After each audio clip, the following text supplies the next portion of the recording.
உங்களுக்கு பிரியமானவங்களை இம்ப்ரெஸ் பண்ணுறதுக்கு இந்த ஸ்ட்ராபெரி கேக் ரெசிப்பியை செஞ்சு பாருங்கள். கண்டிப்பாக இதை சாப்பிட்டுட்டு இம்ப்ரெஸ் ஆகிடுவாங்க. வெல்கம் பேக் டு அமுல் ஹாபீஸ். இன்றைக்கி நம்ம பார்க்க போகிறது Valentine's day special strawberry cake. ரொம்ப சிம்பிளாக வீட்டிலையே சுலபமாக பண்ணலாம். அவன்லாம் இல்லாமல் முட்டை இல்லாமல் ரொம்ப சூப்பராகவே செஞ்சிடலாம். ரெசிபி ரொம்ப ஈஸியாக தான் இருக்கும். வாங்க ஃப்ரெண்ட்ஸ், தொடர்ந்து வீடியோஸ் பார்க்குறவங்க நம்ம சேனலை சப்ஸ்கிரைப் பண்ணிவிட்டு பாருங்கள். பக்கத்தில் வர பெல் ஐகானையும் கிளிக் பண்ணிக்கோங்க.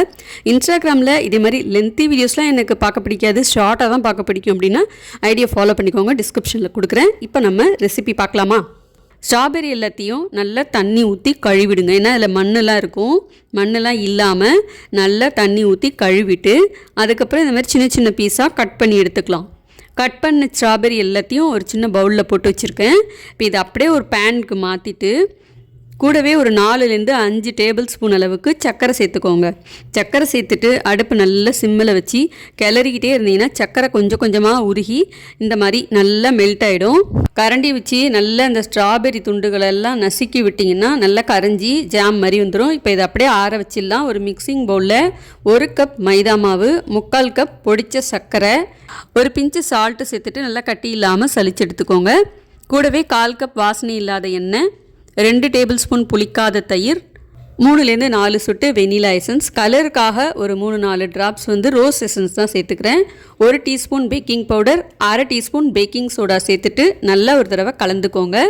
1/4 கப் காய்ச்சாறு வச்ச பால் கொஞ்சம் கொஞ்சமாக சேர்த்து நல்லா கட்டி இல்லாமல் ஒரே டைரெக்ஷன்லேயே நல்லா கலக்கணும். இந்த மாதிரி கேக்குக்கு பார்த்திங்கன்னா எப்போதுமே நீங்கள் ஒரே டைரெக்ஷனில் தான் கலக்கணும். ஆரம்பத்தில் எந்த மாதிரி நீங்கள் கலக்கி விட்றீங்களோ, அதாவது மிக்ஸ் பண்ணுறீங்களோ, அதே மாதிரி தான் கடைசி வரைக்குமே கலக்கணும். கட் அண்ட் ஃபோல்ட் மெத்தடு அப்படின்னு இருக்குது. இது பார்த்திங்கன்னா நான் சர்க்கிள் மெத்தடில் கலக்கிட்டு இருக்கேன். இதே மாதிரியே கடைசி வரைக்கும் கலக்கிட்டு ரிப்பன் கன்சிஸ்டன்சி வர வரைக்கும் கட்டி இல்லாமல் கரைச்சி எடுத்துக்கணும். இப்படி எடுத்து ஊற்றுனீங்கன்னா மடிப்பு மடிப்பாக விழணும். இதுக்கு அடுத்தது இந்த மாவை அப்படியே க்ரீஸ் பண்ண ஒரு கேக் டின்னில் ஊற்றிட்டு உங்கள் விருப்பத்துக்கு தகுந்த மாதிரி நீங்கள் டெக்கரேஷன் பண்ணிக்கலாம். நான் ஸ்ட்ராபெரியை சின்ன சின்ன பீஸாக கட் பண்ணி லேயராக வச்சுருக்கேன். மாவை ஊற்றிட்டு அதுக்கப்புறம் ஸ்ட்ராபெரி வச்சுட்டு அதுக்கப்புறம் மேலே மாவை ஊற்றிட்டு 2 தடவை நல்லா டேப் பண்ணிவிட்டு இப்போ நான் ப்ரெஷர் பேனில் தான் இதை பேக் பண்ண போகிறேன். என்னோடய கேக் ரெசிபி எல்லாமே அவன் இல்லாமல் வீட்டிலையே ரொம்ப சிம்பிளாக செய்கிற மாதிரி தான் இருக்கும். ப்ளேலிஸ்ட்டில் கொடுத்துருக்கேன், நீங்கள் வேணால் செக் பண்ணி பாருங்கள். ப்ரெஷர் பேனில் ஸ்டாண்ட் வச்சுட்டு கேக் டின்னையும் உள்ளே வச்சுட்டு தீயை நல்லா இந்த மாதிரி குறைச்சி வச்சுருங்க. ஒரு 10 நிமிஷம் கழித்து மறுபடியும் இந்த மாதிரி சின்ன சின்ன பீஸாக ஸ்ட்ராபெரி துண்டுகளை வச்சு டெக்கரேஷன் பண்ணிக்கிறேன். சரியாக 40 நிமிஷம் எனக்கு பேக் ஆகிறதுக்கு டைம் எடுத்துச்சு. டூத்பிக் வச்சு செக் பண்ணி பாருங்கள். கேக் நல்லா பேக் ஆனதுக்கு அப்புறம் நமக்கு வாசனை வர ஆரம்பிக்கும். அப்போ நம்ம செக் பண்ணி பார்த்தோம்னாலே அது எப்படி வந்திருக்குங்கிறது நல்லாவே தெரியும். நல்லா ஆறுனதுக்கு அப்புறம் இதை டிமோல்ட் பண்ணிக்கலாம். பாருங்கள், சூப்பராக கொஞ்சம் கூட ஒட்டாமல் நல்லா வந்திருக்கு. இது நம்ம இப்போ டெக்கரேஷன் பண்ணிக்கலாம். உங்கள் விருப்பத்துக்கு தகுந்த மாதிரி நீங்கள் எப்படி வேணாலும் டெக்கரேஷன் பண்ணிக்கலாம்.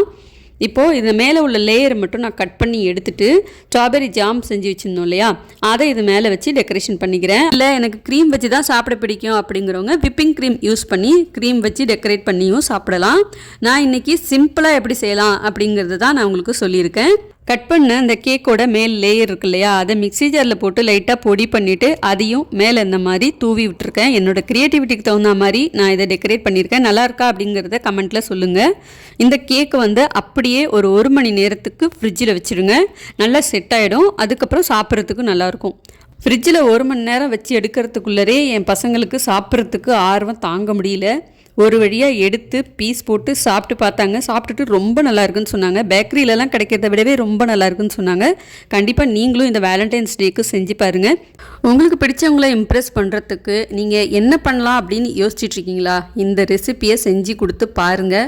நிச்சயமாக இம்ப்ரெஸ் ஆகிடுவாங்க. அது உங்கள் குழந்தைங்களா இருந்தாலும் சரி, உங்களுக்கு பிடிச்சவங்களா இருந்தாலும் சரி, யாராக இருந்தாலும் சரி, இந்த மாதிரி ரெசிப்பியை செஞ்சு கொடுத்தீங்கன்னா யாருமே இம்ப்ரெஸ் ஆகாமல் இருக்க மாட்டாங்க. ரொம்பவே பிடிச்சிருக்குன்னு சொல்லுவாங்க. ட்ரை பண்ணி பாருங்கள். இந்த வேலண்டைன்ஸ் டேக்கு இந்த ரெசிபியை யாரெல்லாம் ட்ரை பண்ண போகிறீங்கன்னு மறக்காமல் கமெண்ட்டில் சொல்லுங்கள். இதே மாதிரி நிறைய இன்ட்ரெஸ்டிங்கான ரெசிபீஸ்லாம் தொடர்ந்து நீங்கள் பார்க்கணுன்னா என்னோட சேனலை சப்ஸ்கிரைப் பண்ணி சப்போர்ட் பண்ணுங்கள். பக்கத்தில் வர பெல் ஐகானையும் கிளிக் பண்ணிக்கோங்க. இங்கே பார்க்குற லாங் வீடியோஸ் இல்லாமல் நிறைய ஷார்ட் வீடியோஸ் பார்க்கணுன்னா இன்ஸ்டாகிராம் ஐடியையும் மறக்காமல் ஃபாலோ பண்ணிக்கோங்க. இன்ஸ்டாகிராம் ஐடி டிஸ்கிரிப்ஷனில் கொடுத்துருக்கேன், தேவைப்பட்டால் செக் பண்ணி பாருங்கள். யூடியூப், இன்ஸ்டாகிராம், ஃபேஸ்புக்கில் நீங்கள் வீடியோஸ் போட்டுட்ருக்கீங்க. ஒரு ப்ராப்பரான வாய்ஸ் ஓவர் கொடுக்கறதுக்கு நீங்கள் யாராவது தேடிட்டுருக்கீங்க அப்படின்னா இன்ஸ்டாகிராமில் எனக்கு பர்சனலாக மெசேஜ் பண்ணுங்கள். நான் உங்களுக்கு அதுக்கான டீட்டெயில்ஸ் கொடுக்குறேன். ஓகே ஃப்ரெண்ட்ஸ், இந்த வீடியோ பிடிச்சிருந்தா லைக், ஷேர், கமெண்ட் பண்ணுங்கள். அப்படியே சப்ஸ்கிரைப் பண்ணிடுங்க. அடுத்த வீடியோவில் பார்க்கலாம். பாய்.